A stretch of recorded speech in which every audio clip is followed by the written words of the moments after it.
여호수아가 백성에게 이르기를 마침에 제사장 7은 양각 나팔 7을 잡고 여호와 앞에서 나아가며 나팔을 불고 여호와의 언약궤는 그 뒤를 따르며 그 무장한 자들은 나팔 부는 제사장들 앞에서 행진하며 후군은 궤 뒤를 따르고 제사장들은 나팔을 불며 행진하더라. 여호수아가 백성에게 명령하여 이르되 너희는 외치지 말며 너희 음성을 들리게 하지 말며 너희 입에서 아무 말도 내지 말라. 그리하다가 내가 너희에게 명령하여 외치라 하는 날에 외칠지니라 하고 여호와의 궤가 그 성을 한 번 돌게 하고 그들이 진영으로 들어와서 진영에서 자니라. 또 여호수아가 아침에 일찍이 일어나니 제사장들이 여호와의 궤를 메고 제사장 7은 양각 나팔 7을 잡고 여호와의 궤 앞에서 계속 행진하며 나팔을 불고 무장한 자들은 그 앞에 행진하며 후군은 여호와의 궤 뒤를 따르고 제사장들은 나팔을 불며 행진하니라. 그 둘째 날에도 그 성을 한 번 돌고 진영으로 돌아오니라. 엿새 동안을 이같이 행하니라. 7째 날 새벽에 그들이 일찍이 일어나서 전과 같은 방식으로 그 성을 7번 도니 그 성을 7번 돌기는 그날뿐이었더라. 7번째에 제사장들이 나팔을 불 때에 여호수아가 백성에게 이르되 외치라! 여호와께서 너희에게 이 성을 주셨느니라. 이 성과 그 가운데 있는 모든 것은 여호와께 온전히 바치되 기생 라합과 그 집에 동거하는 자는 모두 살려주라. 이는 우리가 보낸 사자들을 그가 숨겨주었음이니라. 너희는 온전히 바치고 그 바친 것 중에서 어떤 것이든지 취하여 너희가 이스라엘 진영으로 바치는 것이 되게 하여 고통을 당하게 되지 아니하도록 오직 너희는 그 바친 물건에 손대지 말라. 은금과 동철기구들은 다 여호와께 구별될 것이니 그것을 여호와의 곳간에 드릴지니라. 이에 백성은 외치고 제사장들은 나팔을 불매 백성이 나팔 소리를 들을 때에 크게 소리질러 외치니 성벽이 무너져 내린지라. 백성이 각기 앞으로 나아가 그 성에 들어가서 그 성을 점령하고 그 성 안에 있는 모든 것을 온전히 바치되 남녀노소와 소와 양과 나귀를 칼날로 멸하니라. 여호수아가 그 땅을 정탐한 두 사람에게 이르되 그 기생의 집에 들어가서 너희가 그 여인에게 맹세한 대로 그와 그에게 속한 모든 것을 이끌어내라 하매 정탐한 젊은이들이 들어가서 라합과 그의 부모와 그의 형제와 그에게 속한 모든 것을 이끌어내고 또 그의 친족도 다 이끌어내어 그들을 이스라엘의 진영 밖에 두고 무리가 그 성과 그 가운데에 있는 모든 것을 불로 사르고 은금과 동철기구는 여호와의 집 곳간에 두었더라. 여호수아가 기생 라합과 그의 아버지의 가족과 그에게 속한 모든 것을 살렸으므로 그가 오늘까지 이스라엘 중에 거주하였으니 이는 여호수아가 여리고를 정탐하려고 보낸 사자들을 숨겼음이었더라. 여호수아가 그때에 맹세하게 하여 이르되 누구든지 일어나서 이 여리고 성을 건축하는 자는 여호와 앞에서 저주를 받을 것이라. 그 기초를 쌓을 때 그의 맏아들을 잃을 것이요 그 문을 세울 때 그의 막내 아들을 잃으리라. 여호와께서 여호수아와 함께 하시니 여호수아의 소문이 그 온 땅에 퍼지니라.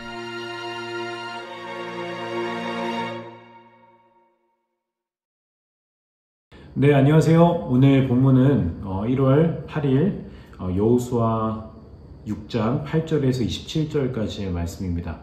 여호수아 6장 8절부터 27절까지의 말씀은 이제 여호수아가 이스라엘 백성들과 함께 여리고 성을 점령하고 정복하는 이야기를 담고 있습니다.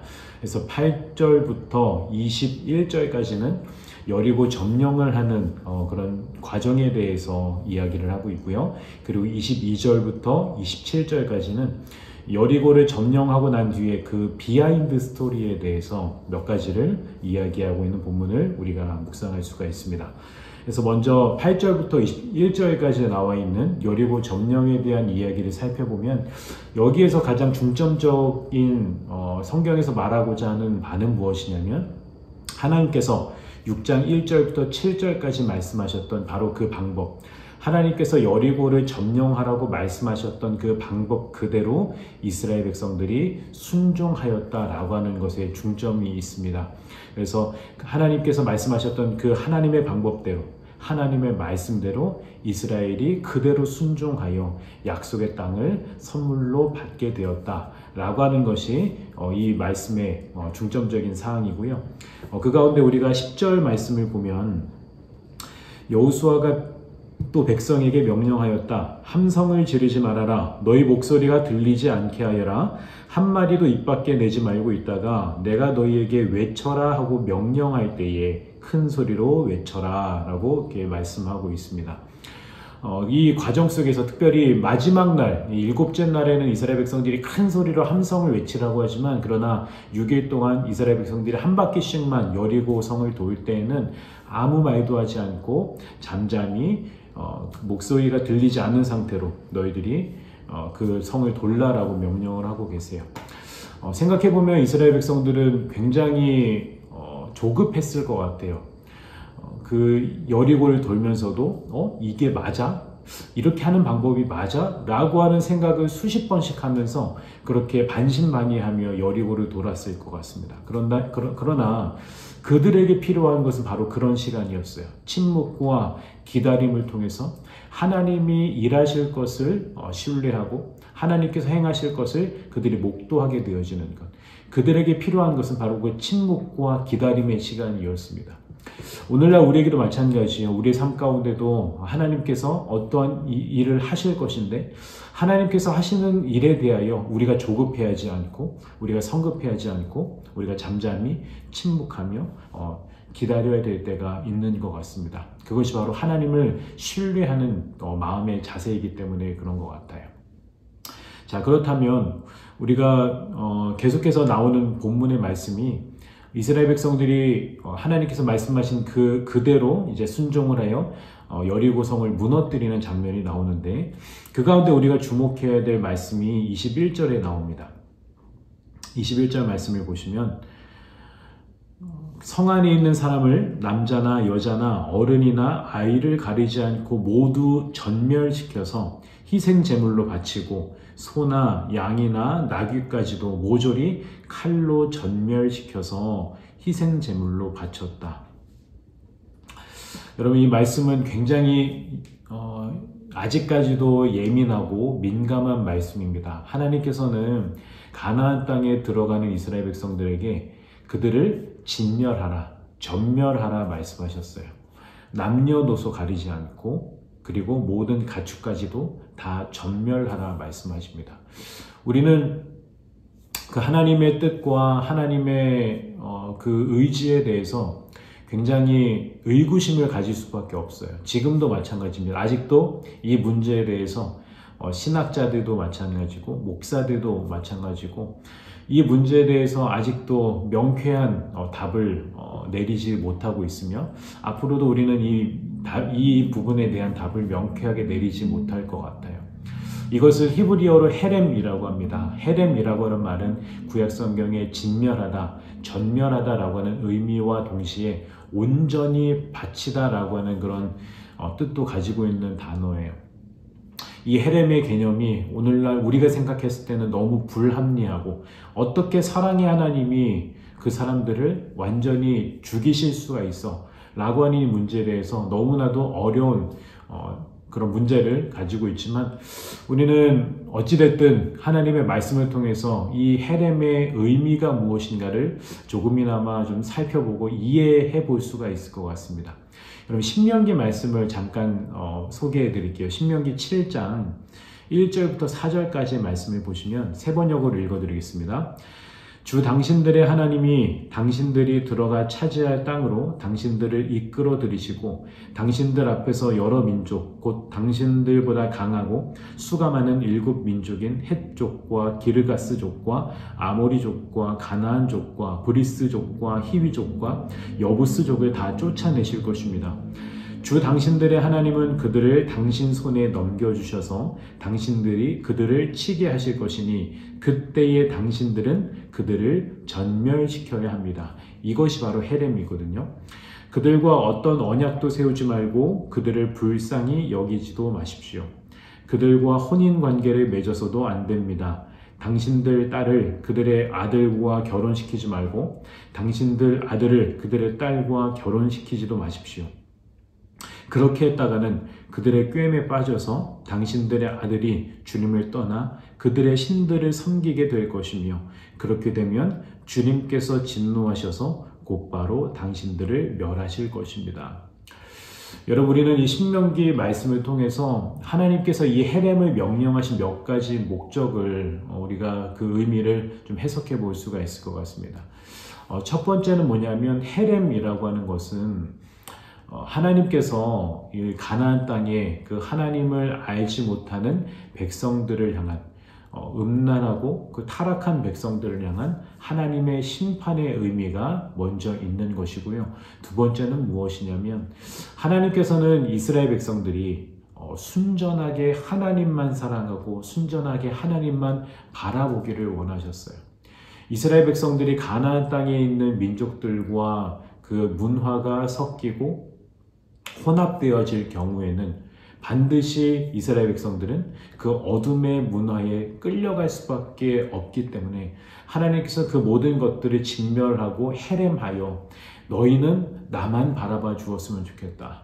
너희는 나와만 함께 해 주었으면 좋겠다 라고 하는 것을 하나님께서 말씀하시는 거죠. 어쩌면 하나님께서는 이 이스라엘 백성들을 향한 그 애틋한 그 사랑의 마음 때문에 그 헤렘, 그 하나님과의 관계에 있어서 방해가 되는 것들을 하나님께서는 진멸하라고 말씀을 하시는 겁니다. 그래서 하나님께서는 이스라엘 백성들과 온전한 관계를 원하시는 거예요. 오늘날 우리가 생각했을 때는 헤렘의 이 방식에 집중을 할 때가 있습니다. 하나님께서 사람들을 싸그리 전멸하시고 이제 싹쓸이 하시는, 마치 인종 청소를 하시는 것처럼 그렇게 하시는 하나의 방식에 우리가 집중할 때가 있지만, 여러분, 오늘날 그 헤렘은 그 방식에 집중할 것이 아니라 오늘날은 그 헤렘의 의미에 집중해야 될 때인 것 같습니다. 헤렘의 의미가 어떤 것이죠? 하나님만을 섬기고 하나님만 바라보는 데 있어서 방해가 될 만한 것들을 제거하는 것, 그런 것들을 철저히 쳐서 무찌르고 진멸하는 것, 그것이 바로 오늘날 우리가 해석할 수 있는 헤렘의 의미라고 이야기할 수가 있습니다.